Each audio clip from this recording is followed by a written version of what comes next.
Halo, assalamualaikum warahmatullahi wabarakatuh. Selamat datang kembali di Haryana Official. Mbak semuanya, gimana kabarnya ini hari? Sehat?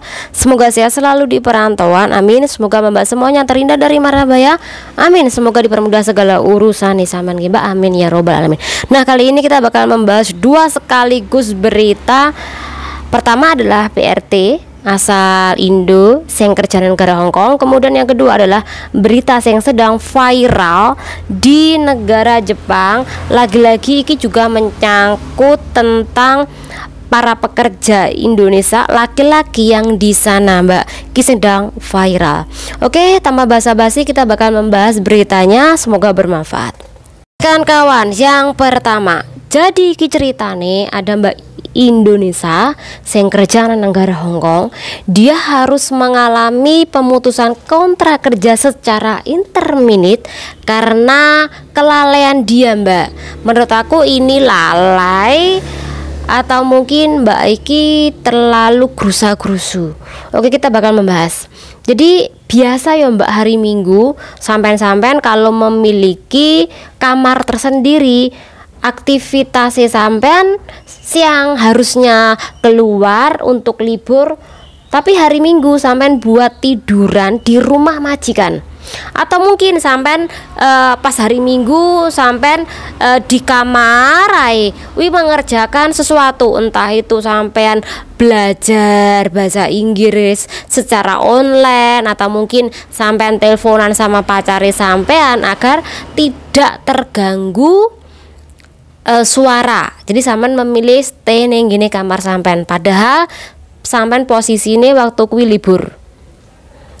Nah, iki ada Mbak yang dimana hari Minggu kuwi harusnya libur, keluar rumah, keluar kamar, tapi dia ki stay ning kamare dhek.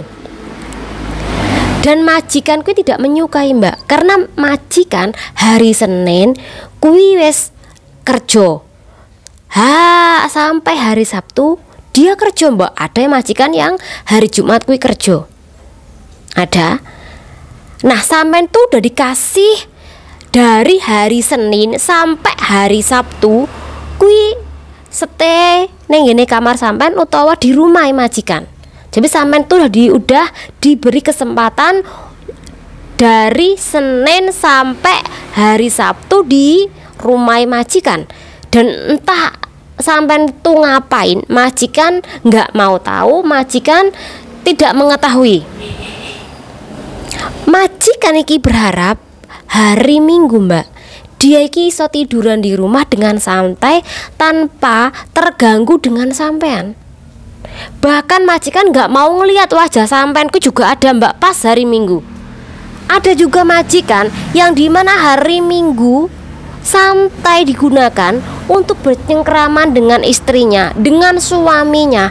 Bahkan mereka kuwi sampai berhubungan kuwi goleki hari Minggu ketika cece-nya nggak ada di rumah, ketika anak-anaknya pergi main dengan teman-temannya. Jadi itu digunakan untuk bersenang-senang kedua pasangan suami istri itu. Nah, harusnya sampean hari Minggu kuwi keluar, tapi sampean nggak keluar-keluar, Mbak. Sampean malah di kamar kuwi tidur aja, mending tidur. Sampean malah di kamar cekikian, telepon sama pasangannya sampean cekikian. Terus bar kuwi tiba-tiba sampean keluar nih dari kamar ke toilet, masuk lagi ke kamar, jegrek pintu ditutup. Kadang-kala lek nutup agak keras, akhirnya majikan juga marah. Jadi ada majikan yang tidak pengen melihat muka sampean yang imut dan manis itu. Ada majikan yang tidak pengen mendengar sampean kui masuk toilet di hari Minggu yang waktunya sampean itu liburan. Ada majikan yang tidak ingin melihat sampean kui wirawiri di dapure majikan. Ada majikan yang tidak menghendaki sampean kui tertawa-tawa di kamar atau bahkan nutup pintu yang ada suaranya sehingga majikan sampean bangun. Ada majikan seperti itu, Mbak, nggak menyukai di hari istirahat mereka sampeanku tetap stay. Mbak iku ngono Mbak, hari Minggu neng kamar sete. Akhirnya majikan jengkel dan kemudian melakukan pemutusan kontrak kerja sama Mbak E. Ini dipastikan nggak mungkin ya cuman sekali dua kali. Pasti karena sering Mbak E kalau pas hari Minggu nggak keluar-keluar, cuman stay neng kamar, rebahan, tiduran, teleponan. Kemudian kadang kala masak mie, kadang kala nggunakan toilet, jijung toilet kemudian nutup pintu toilet, buka kamar, cekrek jedek. Majikan arep turun dengeri sampean ki, wah mau wangkal Mbak.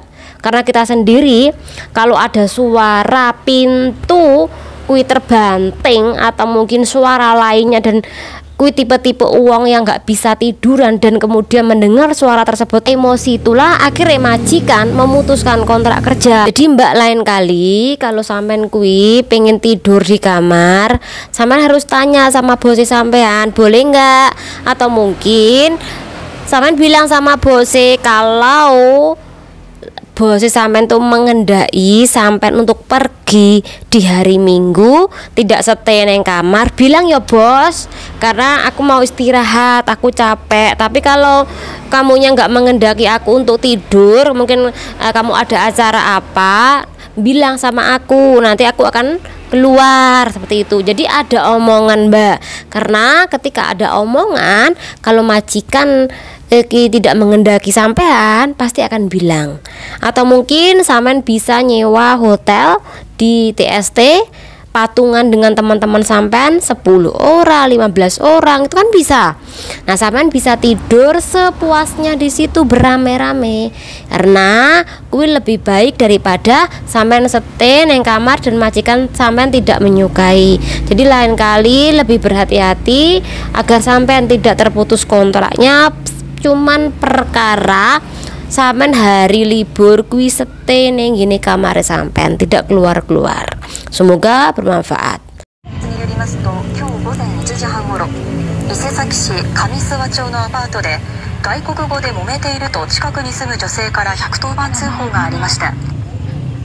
Jepang kuwi mengambil pekerja asal Indonesia dan rata-rata yang paling banyak kuwi adalah pekerja laki-laki. Dan hari ini kuwi juga beredar sebuah kasus tentang terbunuhnya pekerja laki-laki asal Indonesia. Jadi ceritane kejadian ini tanggal 3 November 2024 jam 1.30. Jadi dini hari Mbak, siang lah ini seperti itu.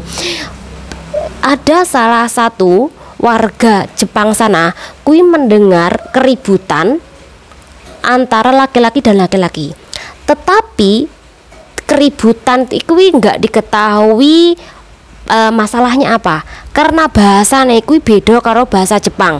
Ternyata kui pakai bahasa Indonesia mereka ribut ya Mbak. Dan kemudian akhirnya dari keributan itulah ditemukan sebuah mayat yang bernama Abdul Rohman, umur 37 tahun, iki asal Indonesia. Kemudian iki ditikam dari belakang. Dia ninggale di kota Isesaki, prefektur Gunman, dan kemudian iki sudah dipastikan meninggal dunia Mbak.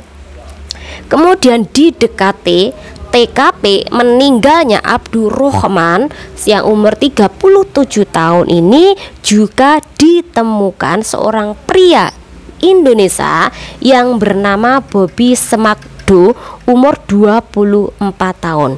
Dia iki terluka di bagian bahu. Jadi bahu sini dan sini iki terluka akibat tusukan benda tajam. Namun ketika ditemukan oleh pihak berwajib dalam kondisi masih sadar Mbak. Jadi 2 orang ya ini ya. Dan ternyata ada 2 orang lagi diketemukan terluka di dalam mobil yang diparkir dekat dengan gedung apartemen yang 2-nya tadi, satunya tewas, satunya kui kena tusuk bahu ini sama sini. Jadi di dekatnya situ juga ada parkiran, kemudian di situ ada 2 lagi laki-laki asal Indonesia yang terluka, Mbak. Dan kemudian polisi iki meyakinkan bahwa mereka semuanya kui ada permasalahan satu sama lain. Jadi sejak berita ini diterbitkan belum diketahui permasalahannya apa. Semoga dengan adanya kasus-kasus seperti ini mengurangi kawan-kawan untuk berantem dengan sesama orang Indonesia. Semoga dengan adanya kasus-kasus seperti ini, kalaupun berantem jangan sampai Anda saling menikam, apalagi sampai membunuh dengan melukai orang lain sesama warga negara Indonesia. Apalagi sampean ki posisine bekerja di negara orang.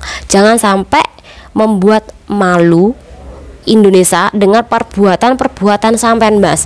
Karena ketika nanti ada kasus yang sama, dipastikan pemerintah Jepang kui ketika mengambil pekerja Indonesia kui akan berpikir dua kali ketika banyaknya kasus-kasus yang dimana ki melibatkan orang Indonesia.